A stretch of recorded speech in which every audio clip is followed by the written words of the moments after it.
So we will be solving this question 53 of JEE Advanced 2012 paper 1. So this question says the ship is fitted with 3 engines E1, E2 and E3. The engines function independently of each other with respective probabilities. Probability of E1 equal to 1 by 2. Probability of E2 to be working equals to 1 by 4. Probability of E3 to be working equal to 1 by 4. For the ship to be operational, at least 2 of its engines must function. Let X denote the event that the ship is operational, and let X1, X2 and X3 denote respectively the events that the engines E1, E2 and E3 are functioning. Which of the following is true? So ये multiple selection question है, एक से ज़्यादा option correct हो सकते हैं इसके. सो X मतलब हमारा शिप वर्क कर रहा है, शिप इज वर्किंग और ऑपरेशनल, आप कुछ भी कह सकते हैं इसके. X1 का मतलब E1 इंजन वर्क कर रहा है, और similarly for E2, E3. Similarly for E2, E3 and X2, X3. So हमें फर्स्ट ऑप्शन क्या है, A, probability of X1 complement, conditional probability of X1 complement slash X 3/16. इसे हम फाइंड करते हैं. This is equal to probability of X1 complement intersection X upon probability of X. सबसे पहले हम प्रोबेबिलिटी ऑफ X फाइंड कर लेते हैं, ठीक है. सो प्रोबेबिलिटी ऑफ X क्या है, at least two should work, two engine should work. So 2 engine should work या 3 इंजन शुड वर्क. सो इसकी प्रोबेबिलिटी क्या हो जाएगी कि सबसे पहले तो E1 work, E2 work, E3 doesn't work, plus E1 work, E3 work, E2 doesn't work, plus E1 work, E1 doesn't work, E2 work, E3 work. And एक और केस हो जाएगा E1 work, E2 work, E3 work, मतलब तीनों work कर रहे हैं. सो probability of X क्या हो गया, E1 वर्क के वर्क करने की प्रोबेबिलिटी है 1/2, E2 के वर्क करने की प्रोबेबिलिटी है 1/4, D3 के वर्क ना करने की प्रोबेबिलिटी हो जाएगी 3/4, plus 1/2 into 1/4 into 3/4, plus 1/2 into 1/4 into 1/4, plus 1/2 into 1/4 into 1/4. ठीक है. सो प्रोबेबिलिटी ऑफ X क्या आ गई, 3/4 4 16 2 32, plus 3/32 plus 1/32 plus 1/32. This is 8/32 which is equal to 1/4. Now probability of X1 complement intersection X, which will be equal to X1 complement X2 X3. मतलब E1 work कर रहा है, E1 work नहीं कर रहा है, पर सिंस ऑपरेशनल है E1 वर्क नहीं कर रहा है, सिंस ऑपरेशन है तो E2 E3 should work, which is equal to 1/2 into 1/4 into 1/4, which is since E1 के वर्क करने की प्रोबेबिलिटी 1/2 है, तो ना वर्क करने की 1/2 है, सिंस दोनों का sum should equal to 1. So this will be 1/32. ठीक है. So probability of X1 complement equal to 1/32 upon 1/4. This is 1/8.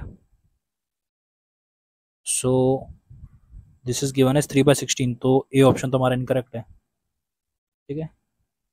Probability exactly 2 engines of the ship are functioning, so this will be equal to probability exactly 2 are functioning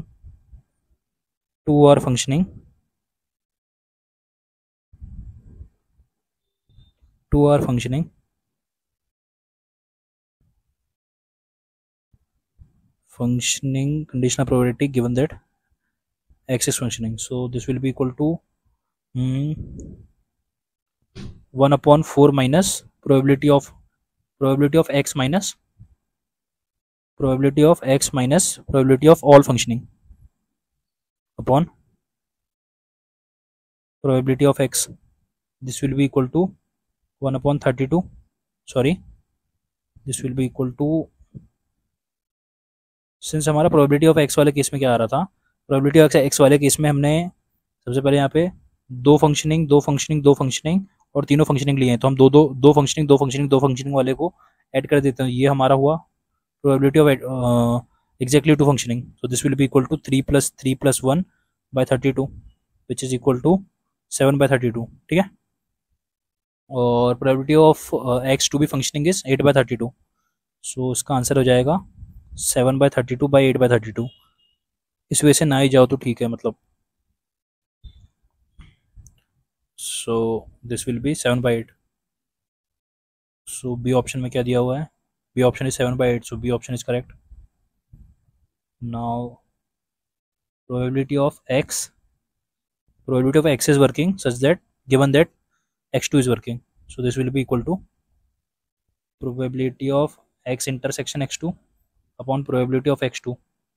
So probability of x working when x2 is working is x2 x1 complement x3 plus x2 x3 complement x1 plus x2 x1 x3 by probability of x। ठीक है, so this will be equal to 1/4 into 1/2 into 1/4 plus 1/4 into 3/4 into what is this x1 into 1/2 plus 1/2 into 1/4 into 1/4 upon probability of x हमने क्या निकाले थे 1/4। सो ये हमारा इसका answer हो जाएगा, ये हम चेक कर लेते हैं। सो this is 1/32 plus 3/32 plus 1/32 upon 1/4 which is 5/32 upon 8/32 which is 5/8। so C option का करेक्ट आंसर हो जाएगा 5/8। यहाँ पे 5/16 है तो सी ऑप्शन भी हमारा इनकरेक्ट हो गया। Now similarly probability of x is working such that x1 is working given that x1 is working, ये हमें निकालना है। so this will be probability of x intersection x1 in the D option, probability of x intersection x1 upon probability of x1। यहाँ पे एक चीज़ हमने गलत करे हैं, नहीं ठीक करें, probability of x2 working is also 1/4, तो प्रोबेबिलिटी ऑफ x वर्किंग पिछला जो हमने किए थे मैं आपको दिखा देता हूँ।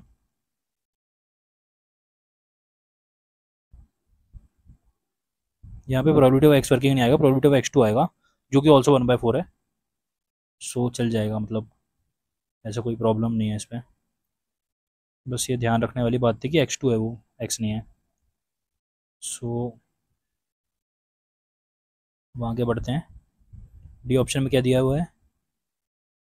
सो the option says probability of x intersection x1 on probability of x1 that is equal to x1 x2 complement x3 plus x1 x3 complement x2 plus x1 x2 x3 upon probability of x1।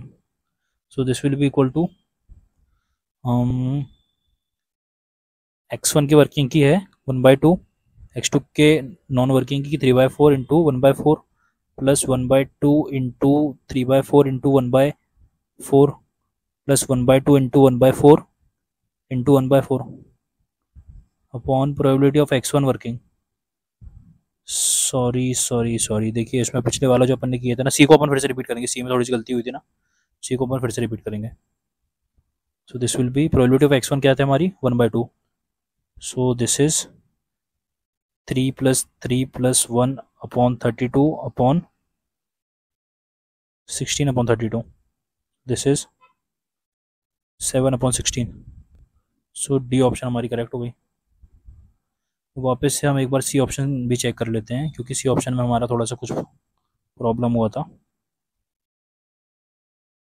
So C option क्या था, C option में probability of x intersection x2 upon probability of x2 which is x2 x3 x1 complement plus x2 x1 x3 complement plus x2 x1 x3 probability of x2, ठीक है, which is also x2, तो यहाँ पे x2 भी लिख सकते हैं, ऐसा कोई नहीं है, बस आपको ये ध्यान रखना है कि कौन सा सिंबल किसके लिए यूज़ करना है। तो 1/2 इंटू 1/4 इंटू 2, सॉरी देखिए x2 की प्रोबेबिलिटी अपनी 1/4 है। This is 1/4 into 1/4 into 1/2 plus 1/4 into 1/2 into 3/4 plus 1/2 into 1/4 into 1/4 upon 1/4। So this is